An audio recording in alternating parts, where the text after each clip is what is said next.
In the celebrated example of prisoner's dilemma, we have this general scheme where the two prisoners can either cooperate or not, defect as it's called. If they both cooperate, they get some payoff A, and if they both defect, they get a different payoff D, where A is greater than D. However, if they miscoordinate and one of them cooperates and the other defects, then the cooperator gets the lowest possible payoff and the defector gets the largest possible payoff. And that's true symmetrically here as well. And this a very well-known example that has rather counterintuitive, paradoxical properties. Most games are not as conceptually confusing. Here's an example that's conceptually very clear, and these are games of pure competition. The situation here is limited to two players, where one player's payoff is exactly the complement of another player's payoff. So they always sum to some constant C. Often that constant is zero, and we call them for that reason zero-sum games as opposed to constant-sum games. And since they do sum to zero or to a constant, we only need to remember one number, the payoff to one of the players, and we can infer the payoff to the other player from that. Here's the most simple version of it. This is games of matching pennies. So you and I each need to pick either heads or tail for the coin. If we pick the same side, either heads or tails, I win, which means that I get a payoff of 1 and you have -1. If we miscoordinate, and so I pick heads and you tails, or the other way around, then you win. A very straightforward game of pure competition.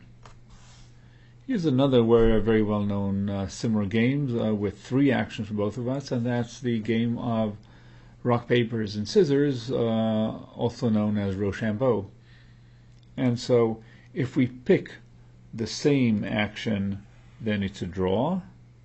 And otherwise, there are rules for who wins. For example, if I pick rock and you paper, then you win. If I pick rock and you scissors, then I win, and so on. Again, the payoffs in both cases sum to 0.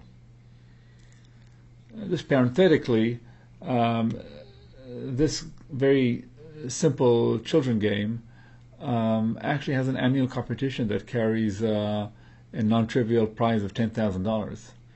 And it's actually a sobering thought that when we look at this trivial game and perhaps chuckle a little bit, if we actually participate in this competition, we'd actually think hard about how to play it. Here's the other extreme of games of pure coordination or pure cooperation. In this case, all agents have exactly the same interest. In other words, their payoffs for every action vector that they take is the same. And so the utility for player I is always the same of utility for player J for every action vector that they choose. And so again, here too we only need to write in each cell of the matrix only one number because it's common to all the players. It drives home perhaps the unfortunate term non-cooperative game theory that describes this dominant strand of game theory we're discussing for now. The name would suggest that these are games that describe situations that are inherently conflictual, but as we see, they apply also to games in which the interests of the players coincide. So here's a game that describes a purely cooperative situation. You and I walk toward each other on the sidewalk. We can each decide whether to go to our respective left or our respective right. And if we pick the same side, then all is good. We avoid a collision. If we don't, then we do collide, and that's equally bad for both of us.